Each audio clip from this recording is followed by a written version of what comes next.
gathered in their masses,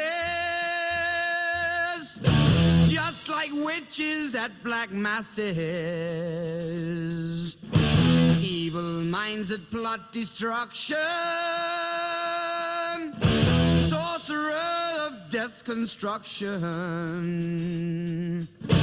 In the fields of bodies burning, as the war machine keeps turning.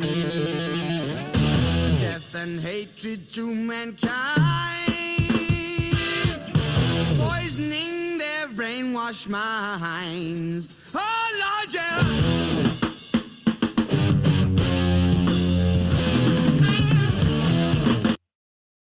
Hey everybody, welcome to Beer Bros History Hour. And we're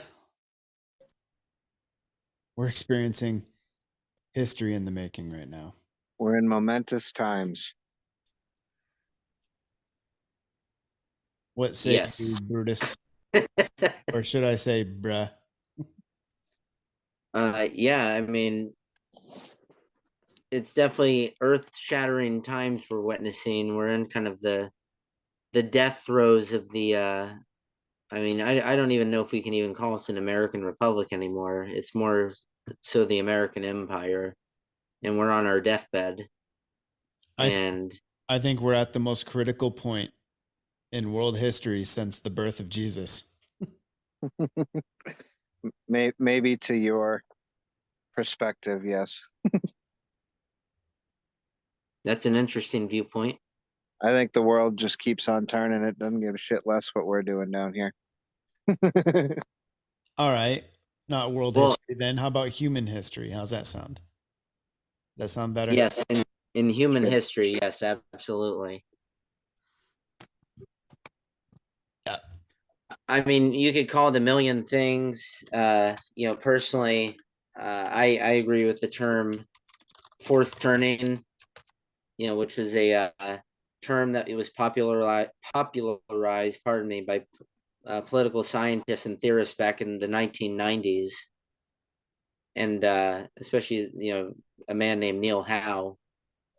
And fourth turning is just basically provides a series of life cycles of a nation, and like people have seen that. I think most people have seen that image of strong men create good times create weak men create bad times, etc. So if people want to think about fourth turning in terms of that meme, that's actually a pretty accurate visual. It's the vicious circle. Oh, yeah. And obviously we're in the fourth turning of weak men make hard times.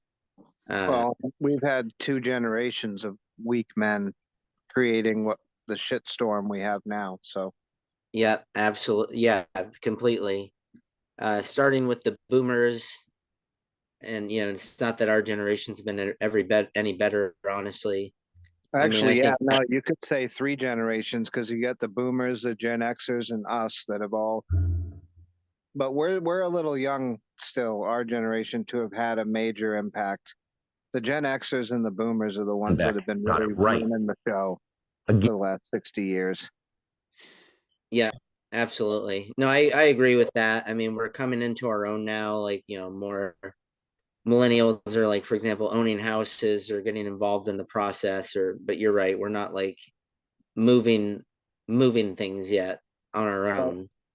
I heard one economist saying that, the boomers and the Gen Xers have created this, but that, as much shit as everyone talks about the millennials are the ones that are going to pull this country out of this. Well, we're going to have to, is the point.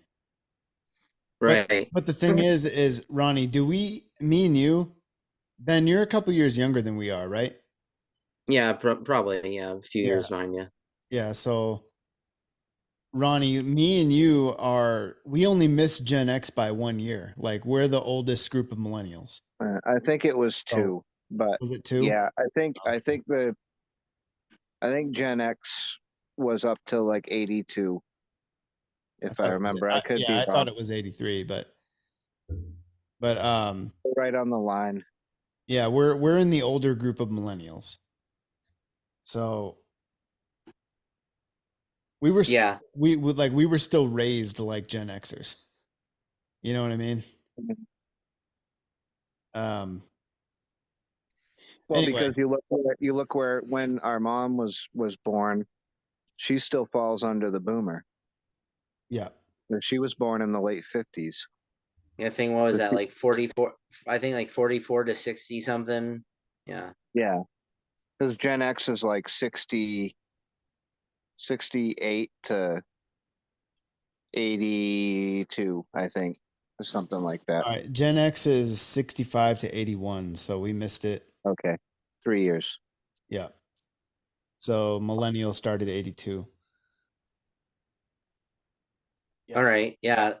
I mean, yeah, as you said, we would have to pull it out of the slump. The question is if that will ever be possible. The sea is foamy. You have wandered way off course. Well, Okay. okay, so do we want All to right. That wasn't even off course because all this is related. Well, here we are debating the year of the millennial. I don't do know. we want to roll that beautiful bean footage of Glenn Beck? Yeah, I was going to Well, ask you so- guys if you wanted me to play that clip, the Tucker Carlson clip of Glenn Beck when he lays it Yeah, all so- out. Either the Tucker one or the one I sent you guys today. Well, Did you watch the Tucker one is Glenn Beck laying all of this out, all of it. Great, let's hear Okay. it. Yeah. But yeah, the reason why we're playing this is because we're living in history right now. There's no need to go back 50, 100, 1,000 years. History is happening right before our very eyes. Yeah, well, let me preface this clip by saying that, I mean, in my opinion, Glenn Beck has this on point except for the timeline. I don't think we have as much time as Glenn Beck says. So we'll just, All right. I'll preface it by that. Beck got it right again and again and again.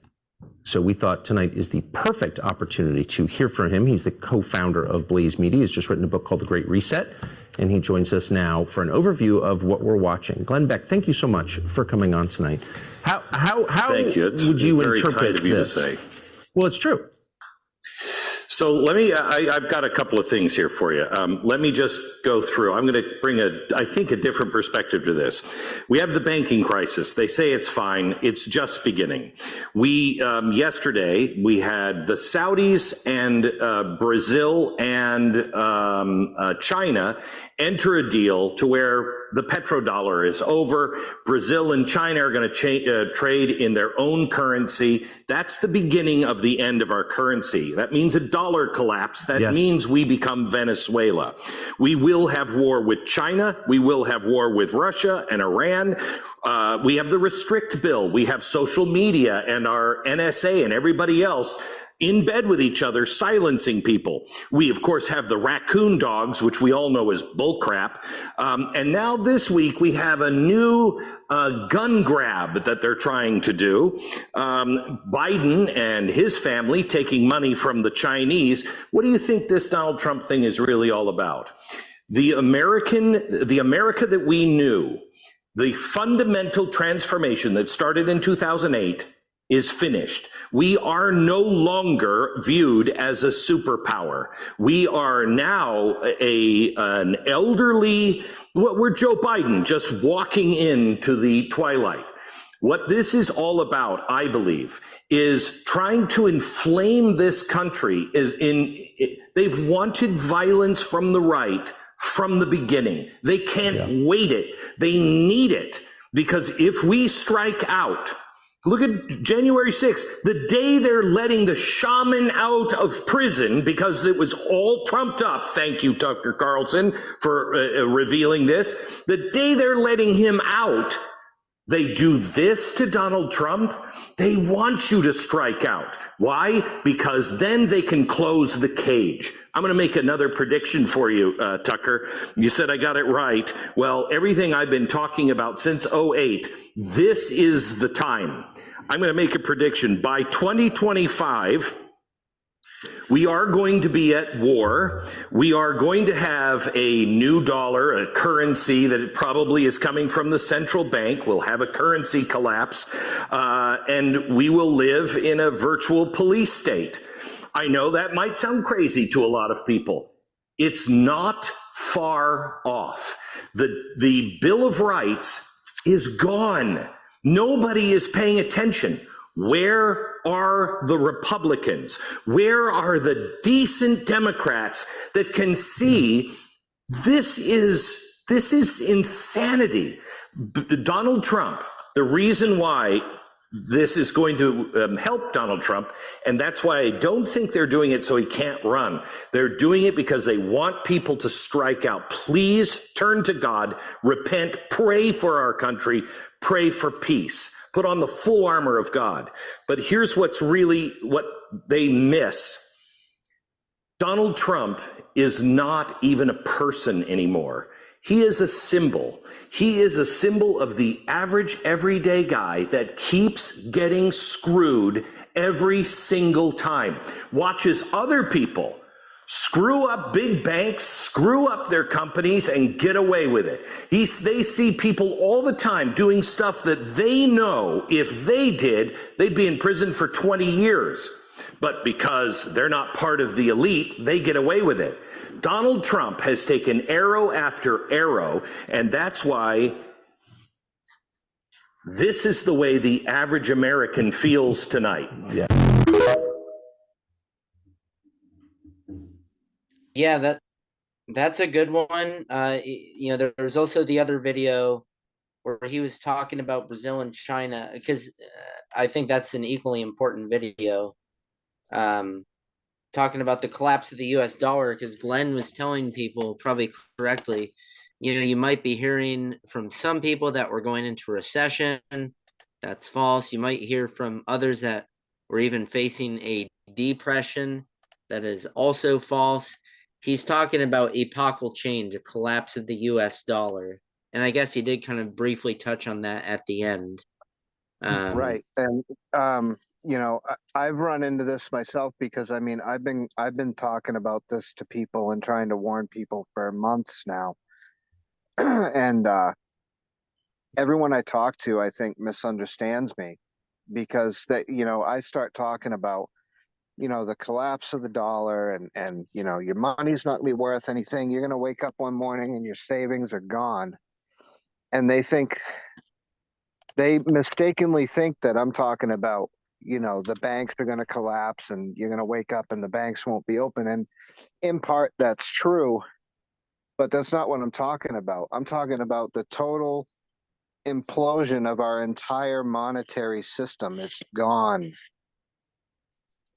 All right. Well, there's a video here that I found on YouTube. It's Glenn Beck on his own show, Becoming Venezuela. China deal may collapse the US dollar.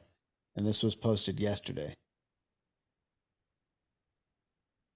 I don't know if this is the video you're talking about. I mean, I imagine it is. Is it just him sitting in front of his microphone? Yeah. Yeah, that's the one. All right. Well, let me. Rate of play, Andy. Rate of play. It won't open. Flag on the field. Delay of game. Shut up. It won't open. Do mushrooms freak you out? Yeah, mushrooms freak me out tremendously. But it's no wonder shrooms get a bad rap. Word has it, Vikings would eat them before bed. So in the next few minutes, I want to talk about one thing that will impact your life. Last night, I did a TV show on CBDCs. That is central bank digital currencies. I spent about, 3 hours yesterday. Really brilliant guy. Very well-connected in government, with government agencies, with banking, et cetera, et cetera. The guy's no slouch. I was shocked to hear him talk to me about what's coming, because what people think, what you think, because you're getting the garbage from television, what you think is coming is a recession. What your crazy friends might say to you is coming is maybe a depression. You'd be mistaken. Those are lies. What is coming is a collapse of the dollar. You haven't had one of those. We've never experienced the collapse of the dollar, of the world's reserve currency. This will make us Venezuela. Make no mistake. If you want to be prepared, prepare yourself like people should have prepared in Venezuela. Yeah, exactly. You can get There it all of is. the information on last night's TV show. You can either watch it as a Blaze TV subscriber. I don't know if it is still posted because we started with transgenderism. I don't know if it's still posted on YouTube, but it's definitely at blazetv.com/Glenn. And if you sign up for my email newsletter, you'll get all of the research behind it. But I showed you last night how the Fed is introducing the Fed Now back in coming up in July. It is officially beginning in July. This is exactly what India did. And India is now in the final phase, and they are introducing their Fed coin. So do not listen to the lies. The Fed coin has its own problems. It's all about security. It's the end of your freedom. And you have to be aware because soon, I don't know when, but it will happen overnight. Soon, everything will be collapsing and the banks will close and there will be chaos. And everyone on radio and television and the internet will be telling you we have to do central banks. We have to do digital currency from the central. Do not believe that. The collapse is caused by the idiocy of the people who are now telling you, A, we're fine, it's stable, and B, that's a conspiracy theory that we're doing a central bank digital currency. They're lying to you, and they're the ones who caused it. So please stop listening to the experts. Here's what's concerning today. Yesterday, Brazil and China struck a deal to ditch the US dollar. This is something that every expert for the last 20 years have said that will never happen. And I said, it will happen as soon as someone comes up with something more stable than the dollar. Because everyone said, Glenn, you can't abandon the dollar. Yeah, I mean, it sucks. It's the worst. Remember I used to say, but it's the floatiest poop in the toilet bowl. As soon as somebody says, hey, here's something not in the toilet bowl, the world will scramble towards it and will be flushed. That is exactly what is happening now. China is putting a deal together with the world, with our former partners, the people we have dissed, ignored, the people that we have slighted over the years. And with this administration, all of our former allies are looking at us going, you guys are dying, man. You are not a superpower anymore. And the dollar doesn't have long to live. I'm throwing in with China. And China is building itself up as a superpower. And they are replacing our dollar. Once you take the trillions of dollars that are held by central banks in countries like Brazil, all over the world, and they liquidate them, the dollar collapses. We become Venezuela with inflation that you cannot imagine. This is what is happening now. Brazil and China just struck a trade deal. And what it means is when they used to trade, they would have to, when China wanted to buy something from Brazil or Brazil wanted to buy something from China, they both had to change their money into US dollars and then pay each other in dollars. And then they could bring those dollars back to their own home and it would be put in the banks like vaults, like gold. They don't do that anymore. The petrodollar is over. It's only a matter of time. By the way, Saudi Arabia also took another step to join the China-led security bloc. They are now in the SCO, which is the Shanghai Cooperation Organization. It's a political security alliance. It's China, Russia, India, Pakistan. You also have Saudi Arabia now, Turkey, Qatar. China is filling the vacuum that we have left because of the Biden administration.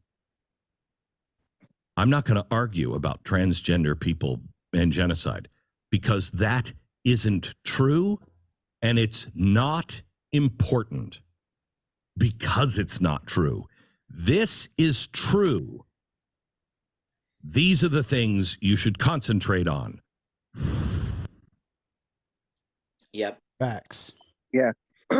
And kind of what we were talking about earlier, and he touched on it with, by 2025, we'll be at war with China, Russia, probably the whole BRICS alliance, meaning Brazil, whether they're participating militarily or not, but Brazil gives them access en masse to our continent.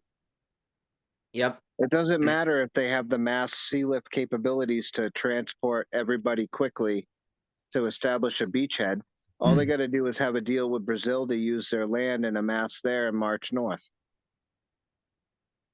And march right over our southern border that, by the way, Biden has created a totally unsecured border now. Well, all right. I'm going to be hypothetical here. If they were going to do that, we would notice the Chinese troop buildup in Brazil way before they launched their march north. So I think we would begin our own march south and stop them in the Panama Canal. Well, that's provided we could gain the support of the Central American countries like Mexico, Honduras, Guatemala. Well, those countries lot of them. wouldn't have a choice because while we are weak, we're still stronger than all of them. Well, it's that, or we can invade their sovereign territory and they'll just throw their hat in with the Chinese too. So, I mean, Well, I mean, we'd likely just, launch. Won't we just launch aerial attacks against the landing craft and the vessels?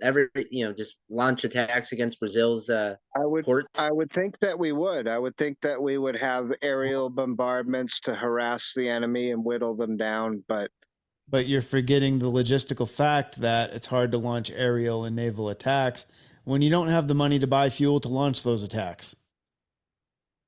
correct, because at this point, and if they ever tried this, they would wait for the collapse and we would be, like Glenn Beck said, Venezuela. Only on a much grander scale. And And considering that Biden shut down all of our pretty much all of our domestic energy production, we can't produce our own fuel. So we have to buy it elsewhere, and we can't buy it because we don't have a hard currency to buy it with. right. So the dollar collapses overnight. Your money is worthless. Within a week or two of the collapse, you're going to be looking at inflation rates of 50 to 70%. And it's over. You're being very generous with that estimate. Within a week or two. I'm not saying where it'll go after that. I'm thinking 1,000,000% within a couple of days. That may be a exaggeration, but That's what happened in the Weimar Republic. Something similar happened in Venezuela. I'm curious on our Republican inflation. I'm just curious how long it took. It was literally almost overnight with the Weimar Republic. People were fine one day. They woke up in the morning and they needed a wheelbarrow of cash to fucking buy a loaf of bread.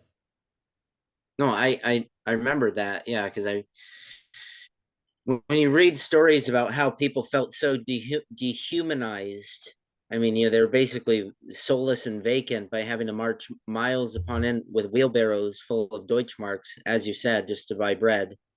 Like that's why Hitler rose to power. Like people don't understand that. Oh, or maybe they do. But so yeah, what I mean is like how long it took for them to get to that point is what I mean. No, it That's a was good hit. That's a good historical precedent of what's coming is the collapse of the Deutsche Mark at the end of World War One. no, it was like to get to that point from the start of the crisis. It was less than a week. It was very quick. Well, what I'm saying, Andy, is that might be a good historical precedence we could talk a little bit about of that may coincide a little bit to current events with the dollar. I think Ben's looking into it right now. Now the interesting thing about the hyperinflation though in Weimar was that it was primarily in 1923. So like you would think that had gone on for like 10, 20 years afterwards. So I don't think Hitler even launched his putsch yet where was it? Munich? I believe so. Well, I'm trying in so 1923 hyperinflation- had our depression started by 1923? that was 1929. Okay.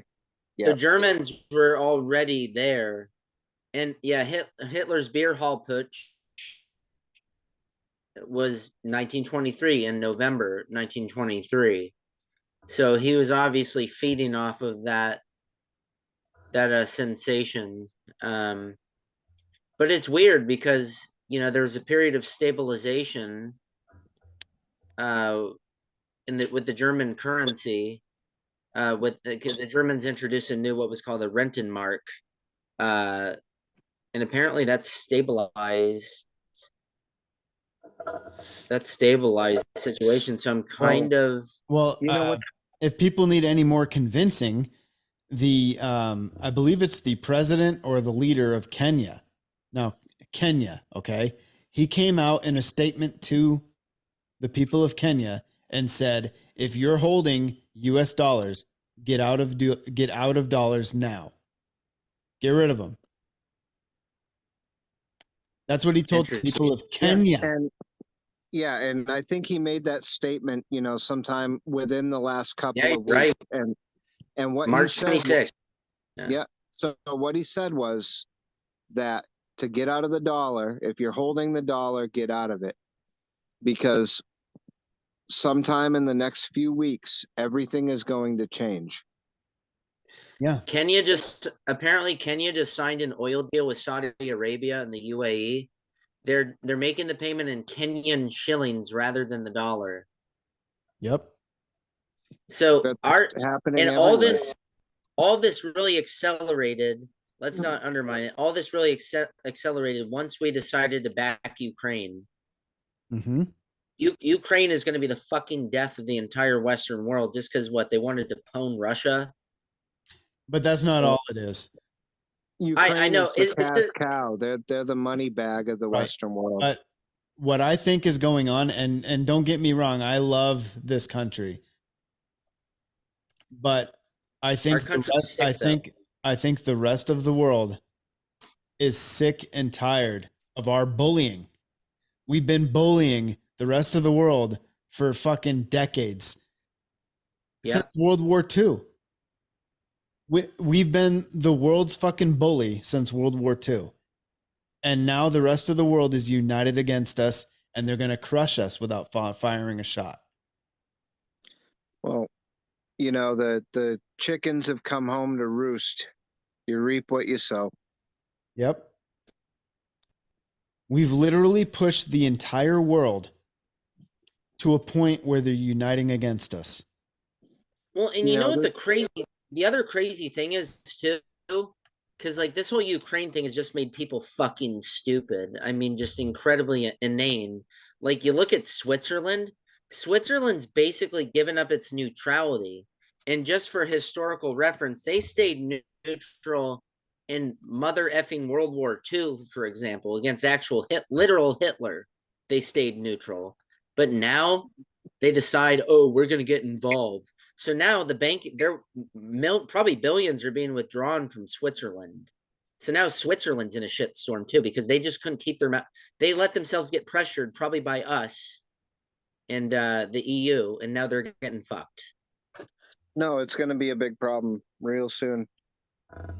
It's already a big problem, but it's going to be a disaster real soon. Yeah, well, you know what I mean. I mean, and you know, you look at France. France is having massive protests right now. Cars, and I know protesting is the national sport of France. Let's not fool ourselves, but it's even worse than usual. There's millions of people in especially the street. Well, Same with especially because Israel. We need to take a lesson from Yeah, France because the current protests in France, what are they over?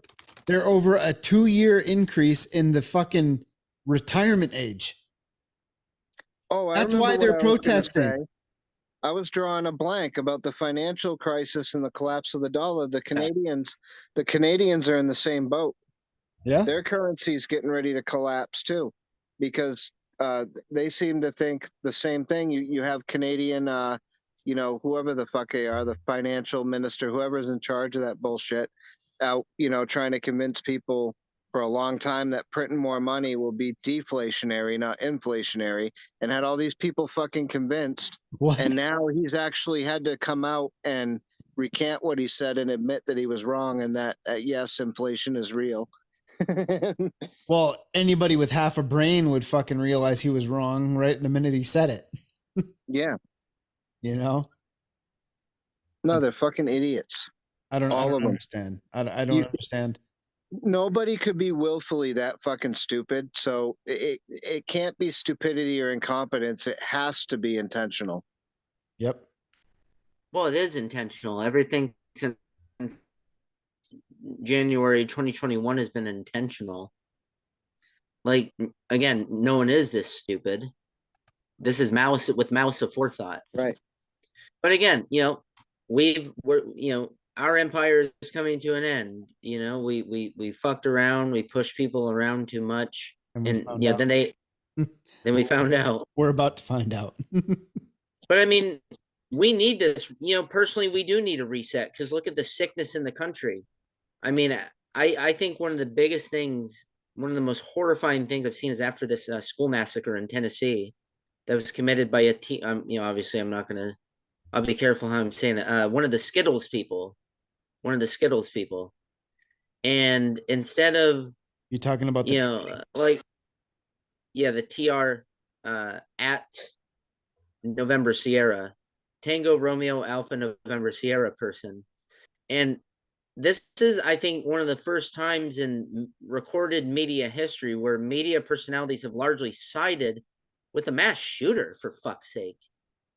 I mean, and then you had all these comedians and all of these personalities who are like, oh, does Tennessee need more thoughts and prayers? Were there not enough thoughts and prayers to stop this? So, I mean, you even go on Twitter, you type, and I have to say, Twitter is actually a very good source of learning about the debates going on in the world and in the country. And here's the thing too. I'm sorry, Ben, to interrupt, but it doesn't sound like that comment you just said from the comedians and shit. It sounds like it's not only a stab at with the thoughts and prayers thing. It sounds like it's a stab at Christianity too. Well, it is. Well, it is. Dude, I was on fucking TikTok the other night and there was a video about the shooting in Tennessee. And I decided to get in the fucking comments to see what people were saying. And there were liberal trolls on there. One of them in particular, and I remember this, said basically, that the shooter was a hero, that those kids would have grown up to be conservative, fucking MAGA Christian Americans, and that it was better that they died now than to grow up to be, a further scourge on society. That's what these people are saying. These people are utterly demonic, and I know a lot of people out there don't have faith, or they just, they're like spiritual but not religious. I get it. I'm not mocking anyone, but if people just don't realize really what's going on, like the deeper things, then they're not going to understand how to deal with this, because there's a I want Ephesians 6:12. This is one of the most important verses, I think, in the Bible, and it's talking about what we're really dealing with. And this is Paul the Apostle, who said, "For we do not wrestle against flesh and blood, but against principalities, against powers, against the rulers of the darkness of this age, against spiritual hosts of wickedness in the heavenly places." We're not just dealing with people. These people, many of them, I think, are literal demons. I think they're demonically possessed, because nothing explains their behavior to me rationally. Like, they're not just chemically imbalanced or No, whatever. there's something wrong with them. Like, so Ephesians 6:12 for me Some of them describes the whole are not thing. human. They don't even act human. No, they really don't. You look at their eyes are either vacant or vacuous or And blackened even. I mean, they're like they're the typical sociopath, and it's mobs of them. Unless you totally agree with them and their principle, unless you toe the line to whatever they want, they have zero empathy for anyone outside of their wheelhouse. They just don't give a shit, other than they'd rather see you dead than No, yeah. So have to basically, deal with you're you. looking at entire mobs of fucking 2-year-olds. Yeah. They want what they want. Yeah. They want it now, and everybody else be damned. And that's the thing. It's like, I know conservative, especially boomer conservatives, and even me for a period of time, kind of mock them, and it's like, oh, they're wearing their pink. What are they going to get me with? A pink fuzzy hat, their pussy hat, and their pronouns. What's no, but the look, term for it? Arrested development, right? yeah. That's the term. No, but look, these people are dangerous. I mean, they really are. Like, I know a lot of leftists shun guns, but guess what, folks? Many of them do not.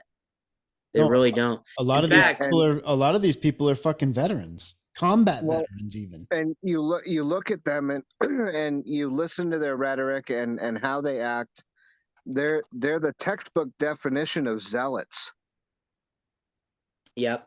It's gonna get hot. Well, because look, you even have, I remember this even from several years ago, but they're still active now. You have leftist gun groups called the John Brown Gun Club. And if, here's where we tie in a little bit, we tie in history, older history to our ongoing history. John Brown was an abolitionist. Now, being an abolitionist is an okay thing. That was a noble position to hold in the 1800s. But the fact is, John put Brown, him firmly in the Republican camp. Well, but what he did was he took it beyond rhetoric. Because look, I'm not trying to get controversial here. Slavery does violate the notion of liberty, but the fact is, slavery was here before the Revolution, thanks to the British. It was here after the Revolution because, again, it was a massive economic system at that point. But abolitionists like John Brown wanted it over now. And when it wasn't happening now, like today, for him, that was the 1850s, because he got killed in 1859 by the state for his revolt at Harper's Ferry, West Virginia. But he massacred his political opponents, especially at Potawatomi Creek in Kansas there's a whole, in fact, I think Bleeding Kansas, people need to read about it because it was about 4 or 5 years prior to the Civil War, popping off. And that took place between ostensibly pro-slavery and anti-slavery forces in Missouri and Kansas. And he massacred unarmed people. So the fact is, you have these like he took a noble position, abolition, and he brought it to a horrifying extreme, murdering his political opponents. And that's what we're seeing with these people. And you have leftists who support gun rights, especially for themselves, identifying with an organization called the John Brown Gun Club. What the fuck does that tell you? That means they are willing to kill their political opponents. Yeah, look at it happened this last week. Fucking one of Rand Paul's staffers got stabbed like 6 or 7 times in DC. I think it was in DC. Yep. And Yeah. in the wake, exactly. I mean, that's just the thing. It's just going to increase. People need to arm up. I carry a knife with me all the time. Yep, me too. Like people need have your head on a swivel, because if we need to tie this to a political era, right now we're in the bleeding Kansas of the 1850s. That's where we're at now. Yep. Like it's moving from rhetoric to violence. Because remember, the 1850s, wasn't that when also Charles Sumner, a senator from Massachusetts, was caned violently on the floor of the Senate by a Southern senator? Yeah. Yeah. So stay strapped or get clapped. Yeah. And that's already happened in a sense. Look what happened when Rand Paul himself was attacked. You had all these people saying, "Oh, yeah, it was let's on send donations. Let's send donations to his attacker." I appreciate it. Like, you had major personalities, and look, let's tie all this, because again, we're at the rhetoric meets violence stage now. Because a few weeks ago, Jane Fonda, who, we're tying in old history with new history now. Jane Fonda went to Vietnam and backstabbed our GIs who are POWs by the Viet Cong. She fucking ratted them out. That's why older veterans hate her guts violently. Right. But Jane Fonda went on The View, and she said that pro-lifers need to be murdered because, quote, we're not going back, meaning, to a pre-Roe versus Wade era. We're not going back. And her co-hosts and, her fellow actress are trying to say, oh, she's just kidding. She's just kidding. But you look at the video, she didn't say that. And her face, it's all about the facial expressions. She meant it. Oh yeah, you could see the blood in her eyes. She's a crazed, demonic fucking demon. Rand Paul is not the only, recent history, example of the violence of the left. Who was it? Was it fuck? Who was the Republican senator there at the softball game? Oh yeah, no, Representative Steve Scalise. Yeah, Scalise. That's what I thought. Yeah, fucking shot how many times by a Bernie bro at a softball game? Yeah, I mean, come on. In the last in the midterm election, in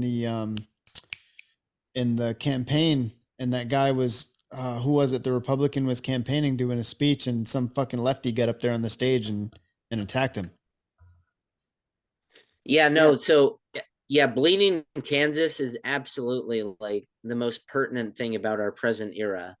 Like, if people need an example from history, it's bleeding Kansas. So if you ask me, all this shit about, the Republican extremism and a terrorist threat and all this bullshit, I've seen more political violence, politically driven violence from the left in the last 10 years than anything from the right. You can't hold a candle to the left. Dude, I've seen more political violence from the left than I have from fucking Islamic terrorists. The supposed enemy for the last decade or almost 2 decades. Yeah, exactly. No, look, they love to project, because that's all they did was project about, oh, Trump's promoting violence, Trump's doing this, Trump's doing that. Look, Trump's not the be all end all, but still, they're doing everything that they accused him of. Oh, yeah, Trump has his fucking problems, but he wasn't creating fucking terrorists the way the left is. Right. No, because look, this Trump is no longer a person like what I heard on that video. Trump is a symbol. He's a symbol now. But, and they can't take it away. They've made Trump a martyr. Trump's V for Vendetta. Trump is not. I mean, he's not dead yet, thank God. So he's not a dead martyr, but he is a martyr to every middle class Republican American that's getting fucked every single day by this system, and he's a symbol. Well, Well, they've because sealed the yeah. deal. They with this indictment, they've sealed the deal for Trump. Trump's going to win in 2024. But what they've also No, done, but what they've also done is they've created a precedence. Now they've created a precedence where you can indict not only former presidents but leading candidates for the next election of your opposing party. Yep. So, what do you think Trump's going to do when he gets in there in 2024? Biden's going to fucking prison.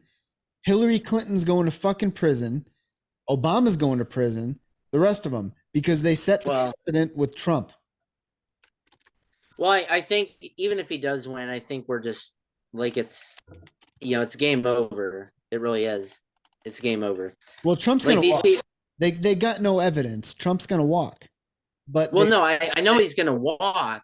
Yeah, I know he's gonna walk. I'm just saying that, like, regardless of how the election turns out, it doesn't matter.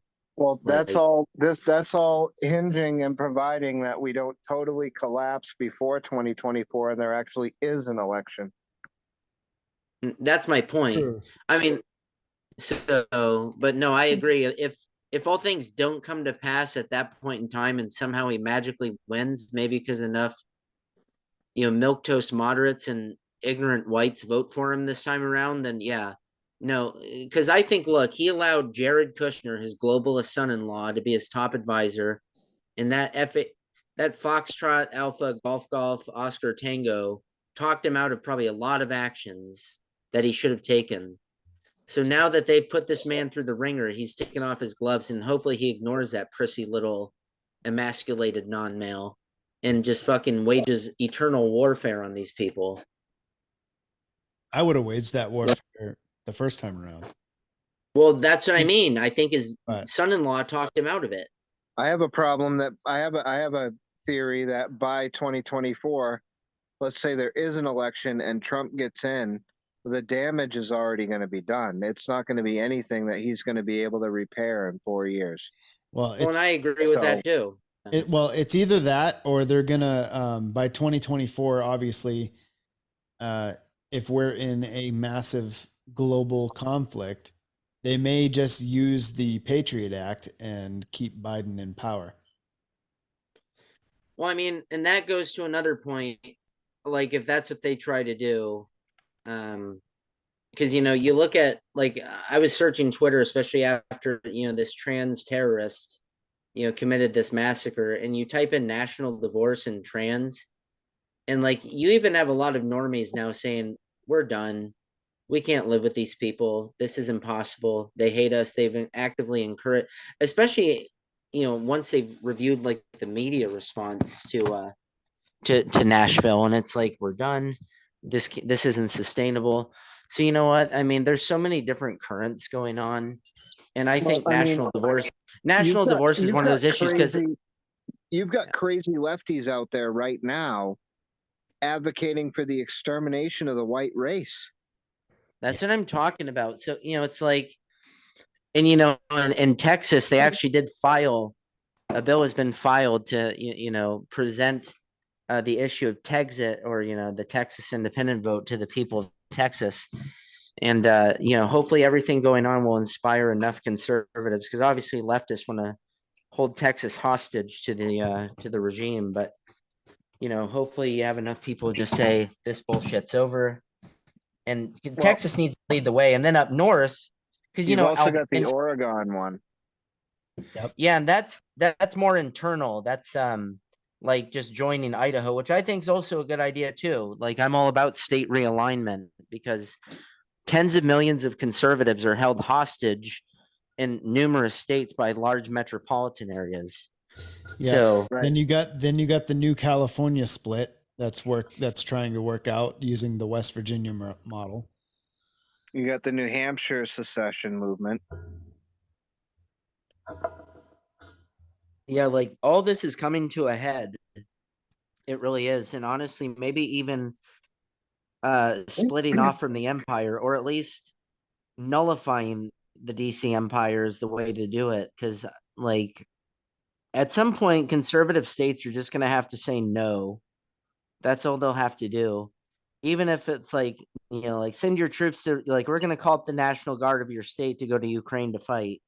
Like, the governor of the state will just at some point have to say no. Like, I think we need to just salt the earth of DC. Just scorched earth policy. No one ever lives there again. It just stands as a broken monument to DC corruption for all time. Well, Ronnie, I don't know if And you've we been move on. listening. I don't know if you've been listening to the Red Pill Project lately, but I kind of agree with Josh. I think the best thing that we could do, I mean, without completely breaking up the union, would be if all of us that consider ourselves on the right, we all just decide, like, not only a parallel economy, but we just decide Yep. that we're not going to participate in the federal system anymore. We don't use US dollars or whatever the federal currency, accepted currency is. We don't use it. We create our own system. We use whatever currency that we decide we all agree on, whether it's whatever it is. It could be Bitcoin. Who cares? We all of a sudden we transact with each other in that, and fuck the federal government and fuck the Federal Reserve and all that shit and all their currencies and their taxes. Yep. We don't pay shit. We just we function on our own separately. Yeah, I agree with that 100%. I mean, look, because I know a lot of conservatives aren't at the point where they would support a full breakup, because I get it. It's an emotional issue. But I mean, I point out, I ask people all the time, though, just hypothetically, okay, should we have stayed with Britain? Like, should we have? Because it's DC, like DC is far worse than the British Empire ever was. Because for all of George III's tyranny, like George III actually didn't try to destroy his own empire, though, his own people. Yeah, Like, I think if you had a national divorce and you were split in two with the liberal states of America and the conservative states of America, we wouldn't even be a year into that, and you'd have the liberal states of America begging the conservative states for money, for food, for supplies, because they'd be running out because they're all, oh man. yeah, I can go on all day. It's like the night at Roxbury when the two guys are telling their dad, like, Well, oh, we can make it on our own. You'll see. Yeah, you say that now. So you come back later begging for food and shelter. right. It would be the Chaz all over again, just on a larger scale. But speaking of all this, so I found a meme because we were mentioning Great Britain. I found a meme earlier, and it's got a picture of Marjorie Taylor Greene and was it Lauren Boebert, I think? They're both holding assault rifles in this picture, right? And this UK guy from the UK says, as a UK man living in a mostly gunless society, answer me this, America. Why do civilians need guns like this? And this guy commented underneath that said, our founders needed guns so we wouldn't have to care what England thought ever again. Yeah, look, like if you asked me to pick between George III or Joseph Biden, I would pick George III, honestly. Like, well, yeah, Yeah. at least he had a brain between his ears. Do you guys remember the Chaz? yeah, no, look, it Yeah, happened I a few think- months. It happened I a think few it would months be after that I all left that over area. again. I think it would be that all over again. If we split and you had a liberal America and a conservative America, it would be liberal America within weeks begging to live off the backs of conservative America. Yeah, and Yeah. then we literally just deny them then. Look, and I not to toot our own horn, because there's a lot of people in conservative states, like actual conservatives, who would starve. Like, let's not, they wouldn't know how to grow food or do other things. Like, look, I'm not perfect either. I'm trying to correct my deficiencies now. I just point out that a lot of conservatives even aren't in a good place. Yeah, So but- that's something but- that needs to be remedied. There's a difference though. Like if you're in a community, like you don't have to know how to do everything yourself. Like you have a, like if you have a skill set, right? Right. Your neighbor might have a different skill set. And then you have another neighbor has a different skill set. One of your neighbors might know how to grow food. So you function as a community. You got one guy growing food. You get another guy that can fix cars and build shit. You get another guy that's an engineer, very creative. He can create new things to make life easier. Like you got people with different skill sets. Like you don't have to know how to do everything all by yourself. Nobody's going to survive That's the, that way. You know what I yeah, mean? no, that's a good point. And No, and I think like yeah. you can trade your labor for the things you need, like food and water and whatever. You know what I mean? Yeah, no, that is a good point. Because look, at the end of the day, yeah, I'd probably take more of the, as a starting point, agree with the red pill guys. That's what we do. Like, if we just want to stay in this loveless marriage, that's okay. That's why I like the whole move move Oregon's borders effort. Because look, I think at the end of the day, if we keep the only way to keep the country together peacefully is we have colossal state realignments, and that even works for like Austin in Texas too. If Austin wants to be its own new city Dan, state, this country isn't a loveless marriage anymore. This fucking country is Punch and Judy. It's freaking bad. well, my point being that if we want to stay in this shithole, that like that's how we do it. We have state realignments where states have super majorities of both parties guaranteed, and then you can live the lifestyle you want. Because look, I keep seeing these. Fuck it. Do it live. Are we done now? Go ahead. Done with the interruptions. No, because look, because during these debates, I hear leftists say all the time, "Oh, like red states are taker states, like we're the states that produce." And I ask them, "Okay, prove it. Absolutely. Let's see what happens. Let's see who's right. Let's see who's right. Then why do you oppose it? Because they always end up opposing it. And the crazy thing is, they're the ones who are like, "Why do you want to start a civil war?" It's like, No. I don't bet you. Yeah, I'm but not talking about violence. literally, Ben, that's absolute bullshit. The biggest I know it recipients is. of federal grant money are blue states. California is number one. Well, California takes the most federal federal grant money, especially for the Department of Education, public education. California takes money from everybody. It's insane. Well, and even if red states are big takers, which some of them are, I guarantee you what is happening is it's the blue areas of those red states that are overwhelming the system. Yep. Like look at Atlanta. Absolutely. Look at Atlanta. They probably have the vast majority of the takers in Georgia, and it's a blue area. Exactly. You look at all the blue areas, they are super consumers and they produce nothing. Yeah, except for discord and general. But I was just thinking of something, just a little brainstorm here. How do you think a system would work out, say, if that national divorce did happen? If all the states kind of went their separate ways and then we just went back to kind of a loose confederation like we've talked about before, and states have sovereignty of their own land, and we do away with that central figurehead, the president, entirely, and you just have senates, and the senates have to work together. Well, I've said a million times that's the only way we could stay together. So there is no like, president at no, all.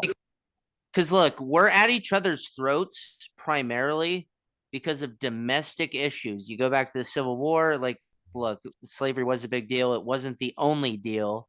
It was also tariffs. It was also other things.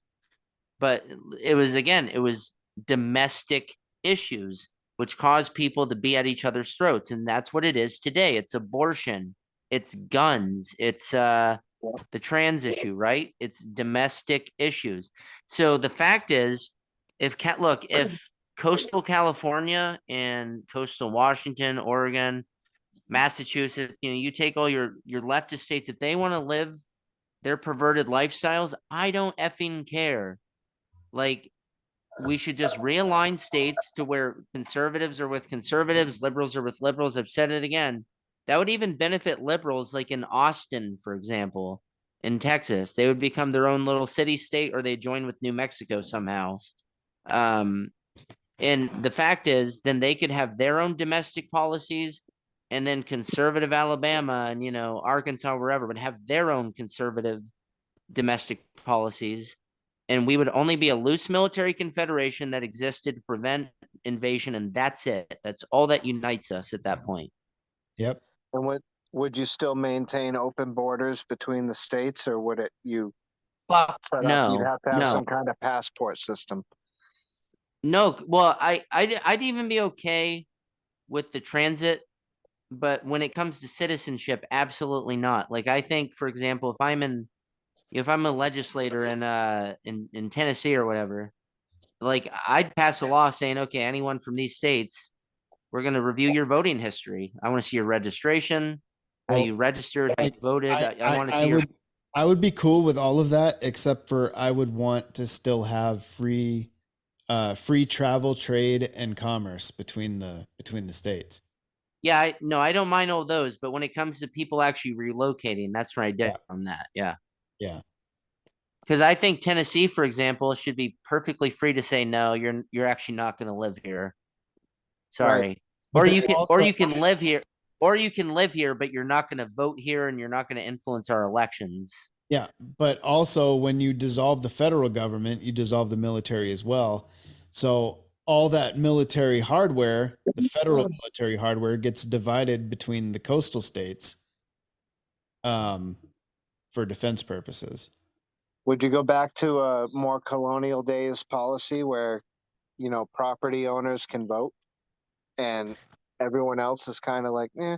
Well, that would be on a state by state basis, Ronnie.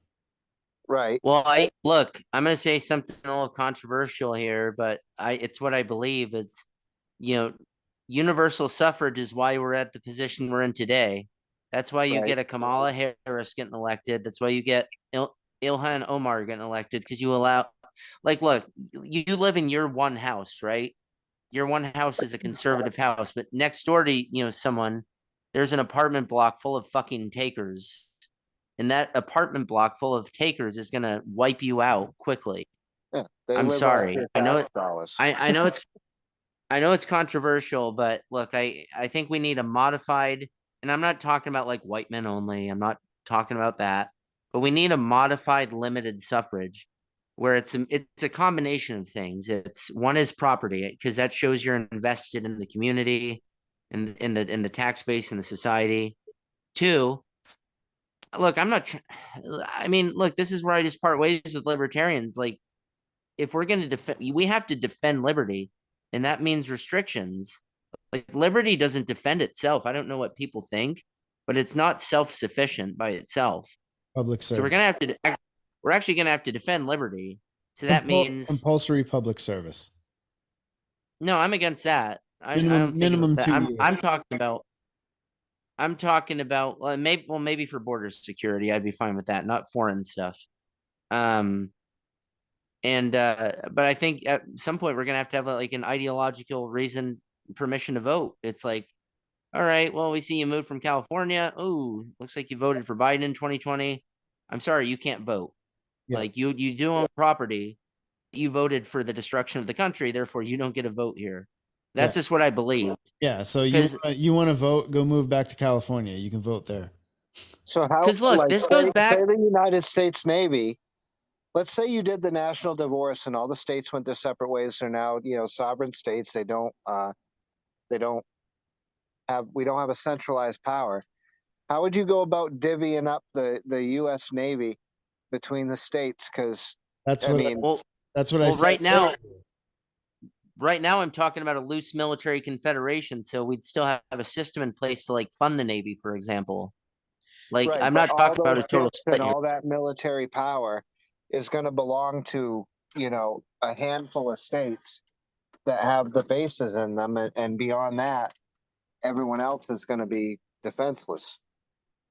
Yeah, but if you're an interior state like fucking Colorado, what do you need a fucking Navy for? You don't. Well, you know what I'm saying. I'm talking about would it be divvied up between all the coastal states? Everyone would have a couple ships Like, Or how many carrier fleets do we have right now, Ben? Like 13, I think, ish. It's 12 or it's I think it's like 12 or 13, and I think they're building the new Enterprise and what the US and the new Dory Miller. Yeah. Yeah. So say each state gets a carrier fleet. Why not? Well, no, and again, Each in the case coastal of state. national divorce, yeah. Well, look, besides all that, yeah. Like I say, that would have to be something work out. At the end of the day, we do need to abolish DC. What we have is not what the founders intended. It's not like we're far afield from the Constitution. We're a disgusting remnant of our former glory, caricature we of our live in a former self. tyranny. It is. It really is. We have political prisoners. We have just like Russia. People can bitch all they want about Russia. I'm not a Russia fan. I'm not a Ukraine fan. I only support my people, not anyone else. So they can shove it. But the fact is, we have political prisoners like Russia now. You look at Trudeau up in Canada. They were working to shut off bank accounts of the freedom truckers. Hmm. You look at the FBI weaponizing against soccer moms, but ignoring, and probably helping. Let's be honest, helping kill Epstein. Like they probably had something to do with that. You got Canada trying to pass a bill right now to censor the information that its citizens can get over the internet. Well, we got a bill right now in Congress that's trying to do the same thing. Oh, the TikTok thing. Yeah, the SB, what is it, 868 or some shit, or 686 or whatever it is. Yeah. Yeah, once I saw Rand Paul speaking out against that, that's what put it on my radar. It's like, ooh, I trust Rand usually, so Yeah, but see, that's the thing. Like they're calling it the TikTok ban, but that's not what it is. What that bill does is it takes any app or online service or anything that comes from a foreign country that this agency that hasn't been created yet determines to be an enemy of ours. It could be any country, it doesn't matter. If the app or whatever comes from there and you use it, especially if you use a VPN to use it after it's banned, you can be fined up to $1 million and 20 years in prison. royal fuck. Yeah, and that includes cryptocurrencies, TikTok, Zoom. We're on Zoom. Zoom's wasn't created here. That's anything. It could be anything. So yeah, it's not a TikTok bill. It's Right. it's much bigger than that.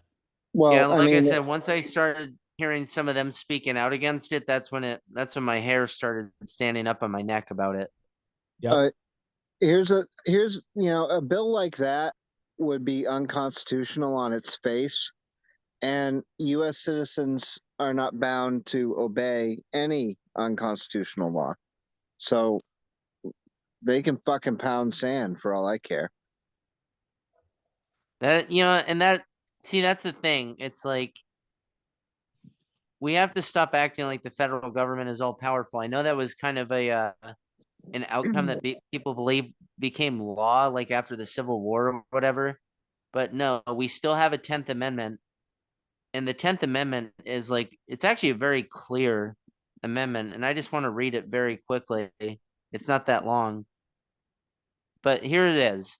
The powers not delegated to the United States by the Constitution, so not delegated to the U.S. by the Constitution, nor prohibited by it to the states, are reserved to the states respectively, and this is the part I love, or to the people.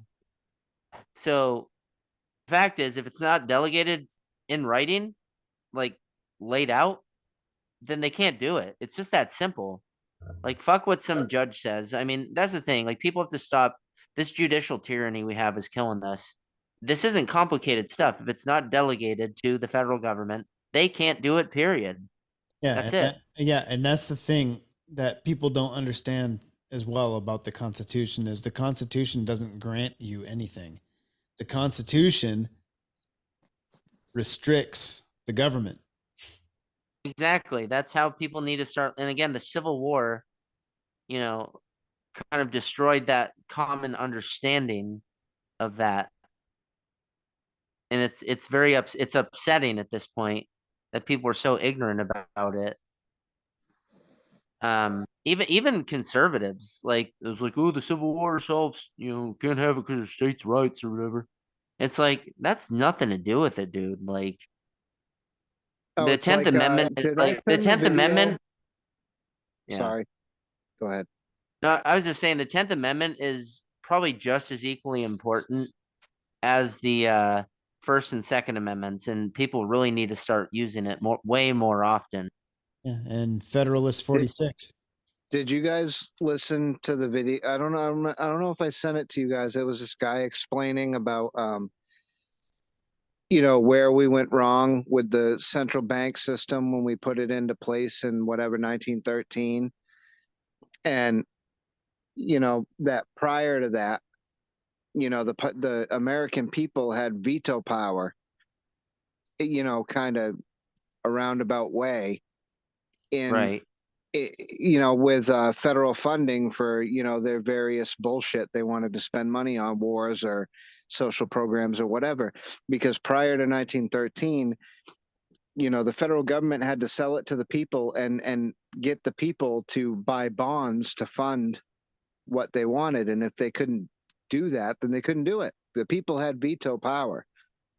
But where they did away with that with the 1913 Federal Reserve Act, which Yep. established the Federal Reserve and caused, created a way for the federal government to subvert the will of the people and get unlimited funding to borrow whatever money they wanted to do whatever they wanted to do. Yeah, and this was also prior to the income tax.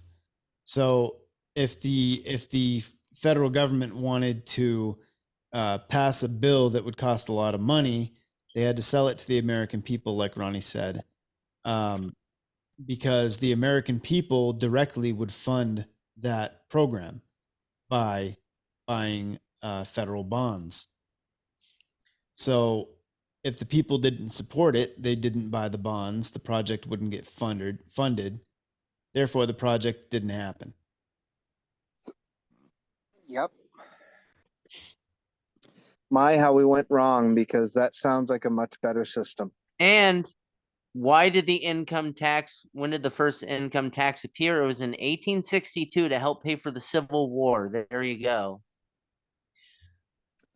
Yeah, but they But quickly that did away with tax that was after rescinded until, at the end of the war. yeah. But still, they used it specifically for that particular war. I think that's a little telling. Yeah, honestly. but they brought the income tax back the same year they did the Federal Reserve Act, 1913, Christmas Eve. Because what drives me nuts is these people are like, but how are we going to pay for my roads? My roads. You know what's funny is the Federal Reserve Act and the income tax were passed on Christmas Eve, 1913, when almost all of Congress was out of town. Nobody was there to vote on the fucking bill except for like 5 people. And of course, it got a unanimous vote because those 5 people stayed there specifically to vote for that bill. Wait, I thought you need quorum. Well, I don't know what happened, but there was nobody who was there. It happened overnight, the dead of night, and on Christmas Eve, everybody was gone. That's any time that Congress wants to push something through that's sketchy, they'll do it in the dead of night on a holiday. Yep. To make sure that Precisely. And they won't tell the opposing party that it's going on, so they can make sure that they're not there for the vote. Yep. I mean, I have the vote being 43 to 25. Every Democrat voted for it, and all but 4 Republicans voted against it. I mean, Hmm. So when exactly did this ideological party swap happen? Because this is Well, 19. they said it happened in they said it happened like during the civil rights era. Yeah, so in other words, what you just described describes the same party lines that occur today. So when did this mythological swap happen? I mean, that was 1913, so that was about 60, no. Yeah, 60 years after the war. Right, right. But what I'm saying is, you know, the Democrat Yeah, I know. party myth that the as far as racial They politics and shit goes, that the Democrats and Republicans swapped positions as far Yeah, as I know. that goes, but it never happened. It's a fucking myth. Didn't happen. Well, no, because the thing is with that, because they said they tried to claim that it happened in like the civil rights movement, especially with what was Yeah. called Nixon's Southern strategy. I see that you Yeah. added that. Funny. It's bullshit. The Democrat No, Party but has always been the party of subjugation. Yep. yeah, so yeah, there's some I don't know what's in their DNA that just why you are the way you are, I don't know what it is, but Something in the water. they're groupthink ideologues, they're automatons. They like it seems like they take pride in not having individuality. It's all that fluoride in their city water. It's rotting their brain. Hey, you know that It putting turned them in the that whole putting it fluoride turned them in in the the water frog's thing. gate. Yeah, that whole putting fluoride in the water thing, that was a Nazi program. Mm-hmm. Hitler invented that shit. Nope. Now you got a whole party of tens of millions of Americans that are basically slee stacks now. They're just brain dead. Salisa Taka! Salisa Taka! Looky here, you little troglodytes. With these hands, I make fire. when you put this on YouTube, you're gonna get some mean comments on that comment. What, troglodytes? No, when I called Democrats slee stacks. Well, they basically are. They sure are. I mean, think about it. The first guy says That rem- something, the first guy says something, and then the rest of them in unison literally chant the same thing. Well, no, they really are. Like, there's almost, like in the Republican Party, you actually have pretty open ideological differences.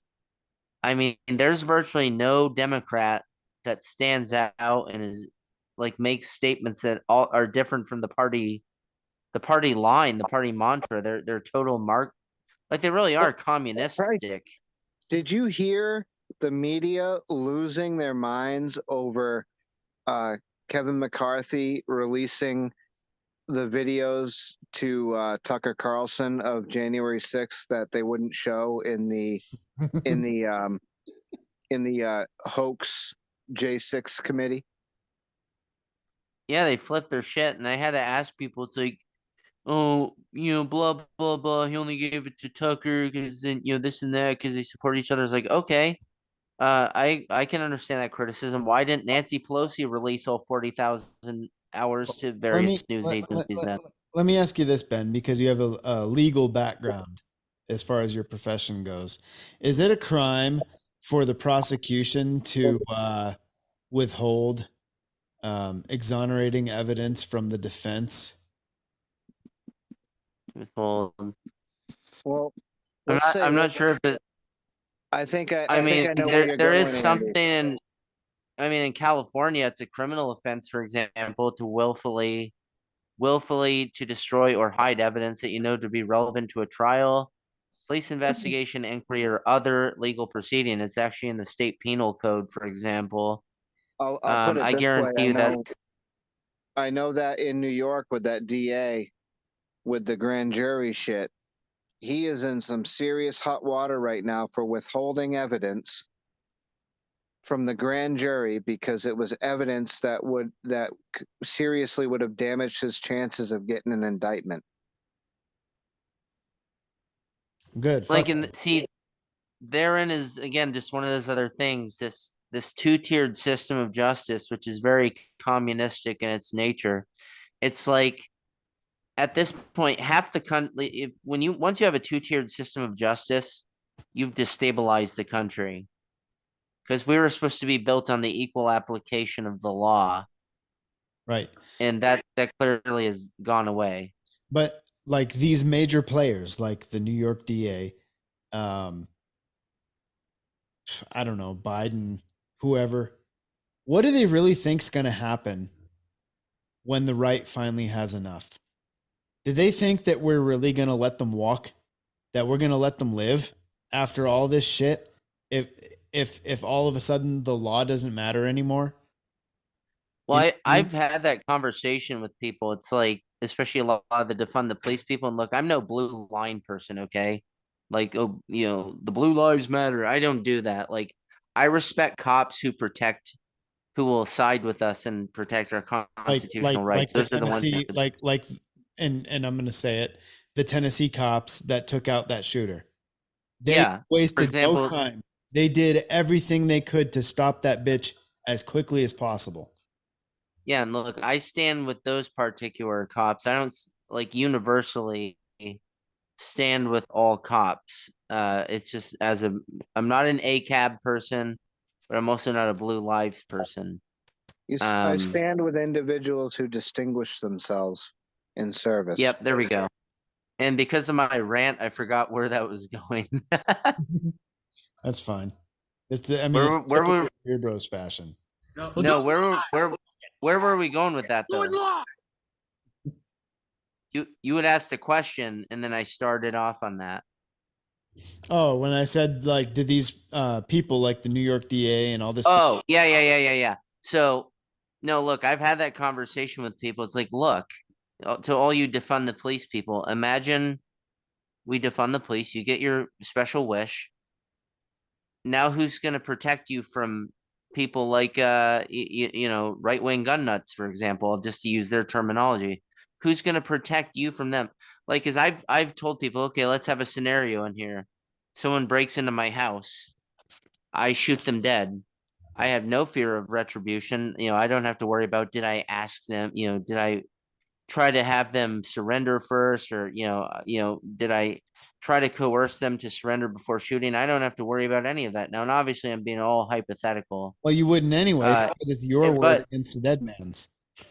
well, no, but I'm just saying because sometimes they arrest people who still kill someone in self-defense, and it's like, oh, did you try to?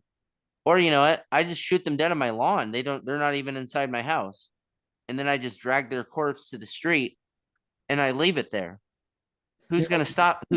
No, but who's going to arrest me? Nobody. Put it And so I've had to ask them that is like, do you really want a society where there's no barrier?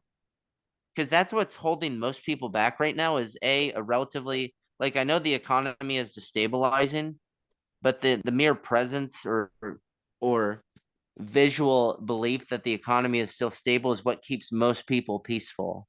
That's it. That's Yeah, it. but let me ask you this. You really think the cops are going to be on the street keeping order when there's no currency to pay them in?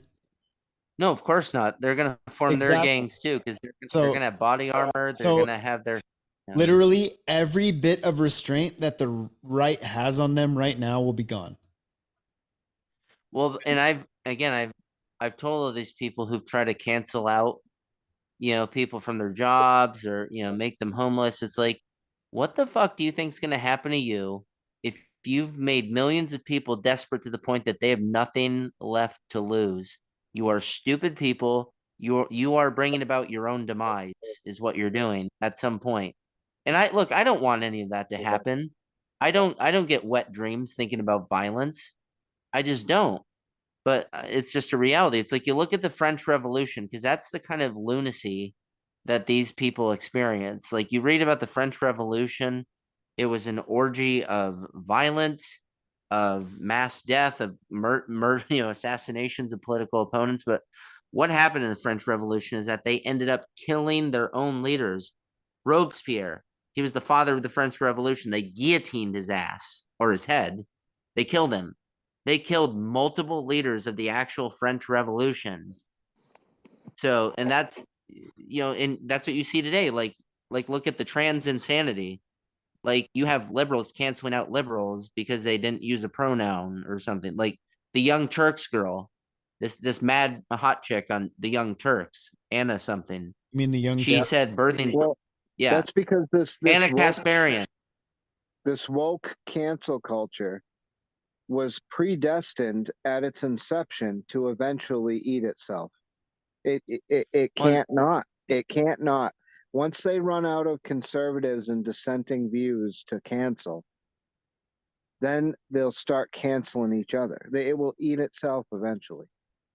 Well, and that's exactly what I'm talking about. That's what after the French Revolution, what they do, they killed the king, they killed Marie Antoinette, they killed, this minister, that minister, this lord, that lord.